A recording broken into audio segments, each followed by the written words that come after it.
I never thought the man I once welcomed into my family with open arms would become the source of my deepest fear. My name is Margaret, and for 28 years I raised my daughter Emily alone after losing my husband. She was my whole world, bright, kind, and full of dreams. When she met Mark, I believed he was the answer to my prayers.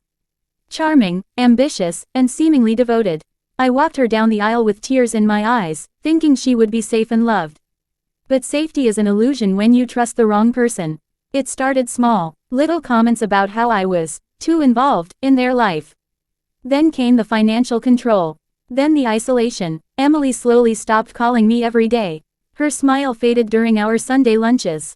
I watched my vibrant daughter shrink into someone quiet and anxious, always checking her phone, always making excuses. Last month, she finally broke down in my kitchen at 2 a.m., hands trembling as she whispered, "Mom, he said if I ever leave him, he'll make sure I never see the children again. He said he has ways to prove I'm unstable."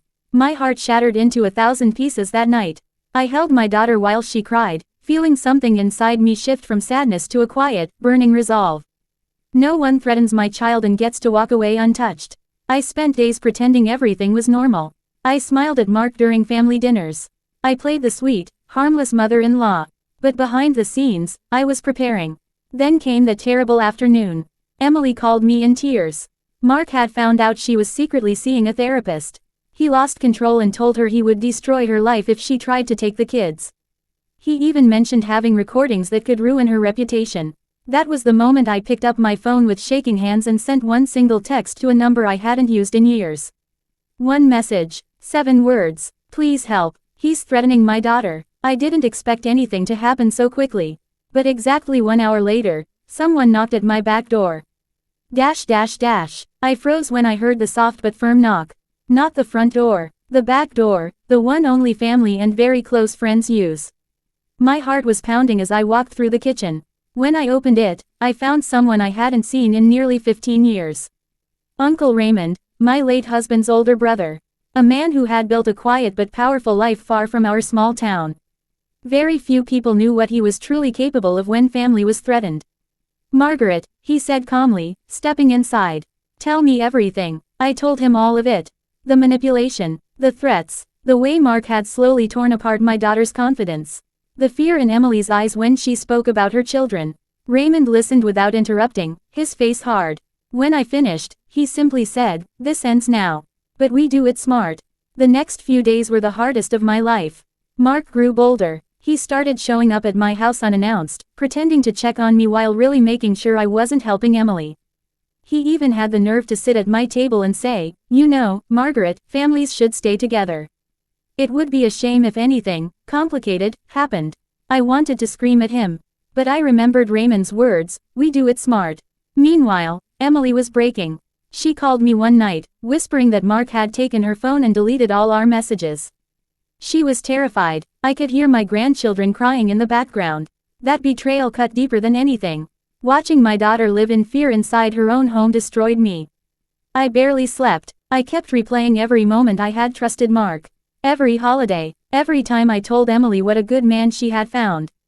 The guilt was crushing, but in the middle of that darkness, something changed inside me. The mother who once believed in giving chances disappeared. In her place stood a woman who would do anything to protect her child. Raymond worked quietly. He had connections I never knew about. People who could dig deep without making noise.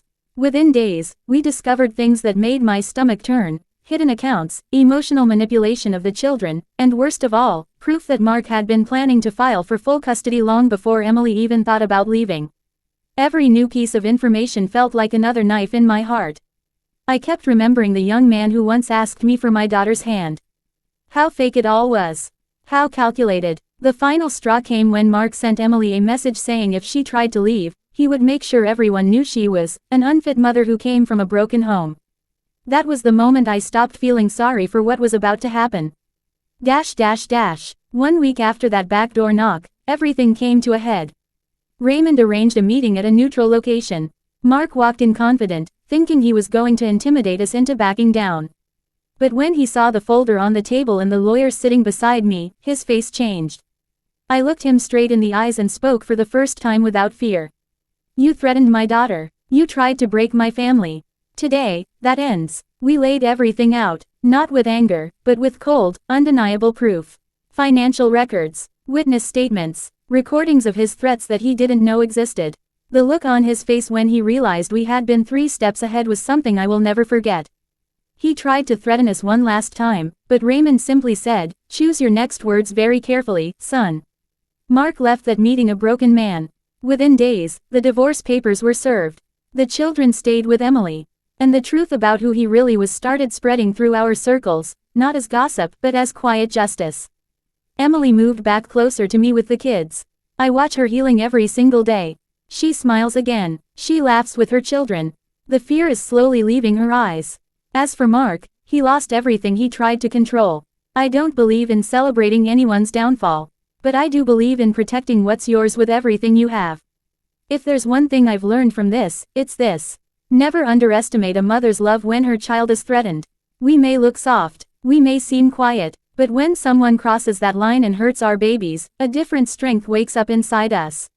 One that moves silently, waits patiently, and strikes with precision.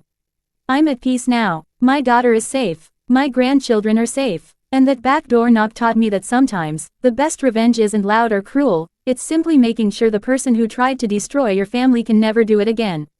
Thank you for listening to my story. If you're a parent watching this right now, remember, your child's safety is worth every quiet move you make in the dark. Until next time, protect your own.